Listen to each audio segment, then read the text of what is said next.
नमस्कार दोस्तों, स्वागत है आप सभी का। आज इस वीडियो में हम बात करेंगे नासा के पार्कर सोलर प्रोब के बारे में, जिसको डिज़ाइन किया गया है सन को स्टडी करने के लिए। तो इसमें कौन कौन से इंपॉर्टेंट इक्विपमेंट्स हैं और बाकी जितने भी इंपॉर्टेंट फैक्ट्स हैं उन सारों को हम इस वीडियो में कवर करेंगे। आप इस वीडियो को अंत तक जरूर देखिएगा। चैनल पर होता है सब्सक्राइब अवश्य करिएगा। Politics, economy, GK, geography, science, environment, technology की तमाम वीडियोज़ के लिए एक बार हमारी प्लेलिस्ट को जरूर चेक करिएगा। आप किसी भी एग्जाम की तैयारी कर रहे हो, हमारी प्लेलिस्ट और करंट अफेयर की बाकी वीडियोज़ को देख के आपको काफ़ी हेल्प मिलने वाली है। इसे समय निकाल के हमारे चैनल को जरूर चेक करिएगा। चलिए शुरुआत करते हैं। देखिए, नासा का पार्कर सोलर प्रोब, ये नासा का एक स्पेसक्राफ्ट है जिसको सन को स्टडी करने के लिए डिज़ाइन किया गया है, ताकि सन को स्टडी किया जा सके और सन का जो एटमॉस्फेयर है उसे स्टडी किया जा सके। इसको 12 अगस्त 2018 को लॉन्च किया गया था, तो ये आपने ध्यान में रखना है। ये डेट से सवाल बन सकता है। अब कहाँ से इसको लॉन्च किया गया था, तो Cape Canaveral Air Force Station जो कि है फ्लोरिडा में, वहाँ से इसे लॉन्च किया गया था। तो फ्लोरिडा से इसे लॉन्च किया गया था। इस पॉइंट ऑफ टाइम पे ये सन को ऑर्बिट कर रहा है, यानी कि मान लो ये सूरज है तो इसके इर्द गिर्द ये घूम रहा है हाईली इलिप्टिकल ऑर्बिट में। इलिप्टिकल ऑर्बिट आप सब जानते हैं, इस प्रकार का जो ऑर्बिट होता है, ये तो हो गया ना सर्कल, थोड़ा सा इस प्रकार का अंडे के शेप का ऐसे जो होता है, इसको बोलते हैं इलिप्टिकल ऑर्बिट। तो ये इलिप्टिकल ऑर्बिट में मूव कर रहा है सन के इर्द गिर्द, और ये सूरज के काफ़ी क्लोज जाके कुछ इंफॉर्मेशंस और पिक्चर्स जो हैं वो ले रहा है। अब जितना सूरज के करीब ये गया है, उतना इससे पहले कोई भी प्रीवियस जो स्पेसक्राफ्ट भेजे थे सन को स्टडी करने के लिए वो नहीं गया है। सबसे क्लोज जो है वो यही स्पेसक्राफ्ट गया है, नासा का पार्कर सोलर प्रोब। आप नाम से ही समझ सकते हैं, प्रोब, प्रोब का मतलब क्या होता है, छानबीन करना, और सोलर मतलब सूर्य, सन। तो सोलर प्रोब यानी कि ये सूरज को स्टडी कर रहा है, उसकी छानबीन कर रहा है, उसे प्रोब कर रहा है।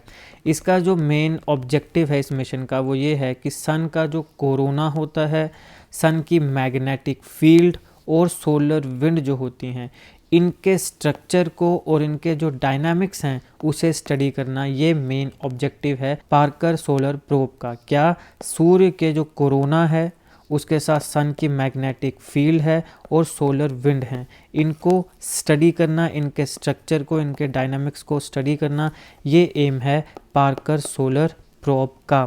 इसको अचीव करने के लिए ये प्रोब टोटल 24 क्लोज अप्रोचेस जो है वो करेगा सन की, यानी कि सूर्य के बिल्कुल नज़दीक ये 24 बार जाएगा। मतलब ऐसे मूव कर रहा है ना, ये देखो ऐसे इलिप्टिकल ऑर्डर में ये मूव कर रहा है।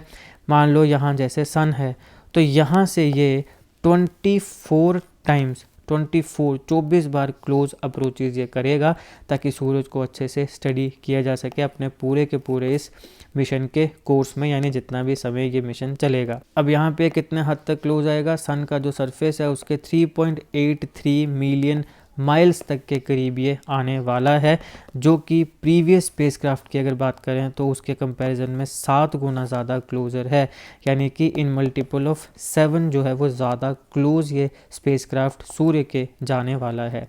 दिसंबर 2021 में जो पार्कर प्रोब है वो सन के एटमॉस्फेयर तक में पहुंचा था, और वहां से ये अब ये जो सूर्य है उसके इर्द गिर्द लूप जो है वो कर रहा है, लूप में मूव कर रहा है। अब जैसे ही ये सूर्य के क्लोज आता है तो हर बार ये टन्स ऑफ डाटा, काफ़ी ज़्यादा डाटा ये सेंड करता है नासा को, और जो भी चीज़ें ये एनकाउंटर करता है सूर्य के बगल में आके, जो जो चीज़ें एनकाउंटर करता है वो टन्स में डाटा जो है वो दोबारा नासा के पास भेजता है। कुछ इंपॉर्टेंट फीचर्स की बात करें तो इसका जो मास है वो 685 किलोग्राम है जब ये लॉन्च हुआ था। कुछ साइंटिफिक इंस्ट्रूमेंट जो इंपॉर्टेंट इसमें यूज़ किए गए हैं उसमें सबसे पहले फील्ड्स आता है, यानी फील्ड्स एक्सपेरिमेंट, फिर आता है ISIS Integrated Science Investigation of the Sun, फिर आता है WISPR Wide Field Imager for Solar Probe, फिर आता है स्वीप Solar Wind Electrons Alphas and protons.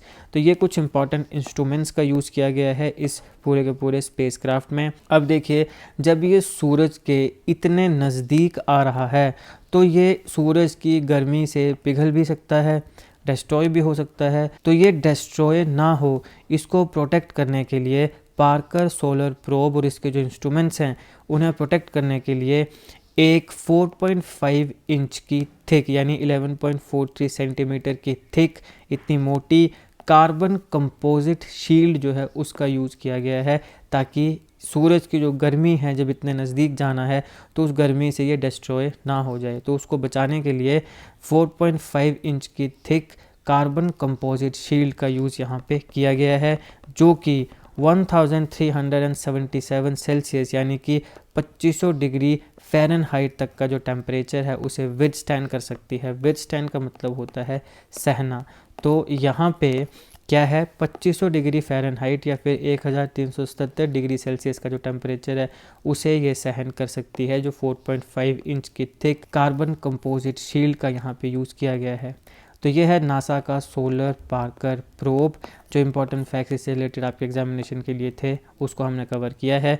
Examination में अगर मुख्यतः सवाल आएगा तो ये इसी से आ सकता है कि भैया ये किसको स्टडी करेगा, तो ये सन को स्टडी करेगा। मैंने इसको याद करने के लिए आपको बता दिया। सोलर का मतलब हुआ सन और प्रोब मतलब छानबीन, तो ये सूरज को स्टडी कर रहा है। बाकी सूरज की क्या क्या चीज़ों को स्टडी करेगा वो भी पूछा जा सकता है। तो मैंने आपको बताया सन का जो कोरोना है, सन की जो मैग्नेटिक फील्ड है और जो सोलर विंड्स हैं ये उन्हें स्टडी करने वाला है। तो ये था इस लेक्चर का एनालिसिस। आई होप आपको वीडियो अच्छी लगी तो लाइक करिएगा, शेयर करिएगा। Politics, economy, GK, teacher office technology की तमाम वीडियोज़ के लिए एक बार हमारी प्लेलिस्ट को जरूर चेक करिएगा। आप किसी भी एग्जाम की तैयारी कर रहे हो, हमारी प्लेलिस्ट और करंट अफेयर की बाकी वीडियोज़ को देख के आपको काफ़ी हेल्प मिलने वाली है। इसे समय निकाल के हमारे चैनल को जरूर चेक करिएगा। GK current affair, GK tricks ऐसी वीडियोज़ के लिए हमारे चैनल को सब्सक्राइब करिएगा, बेल आइकन को जरूर दबा दीजिएगा ताकि किसी वीडियो की नोटिफिकेशन आपसे मिस ना हो। आपका बहुत बहुत धन्यवाद।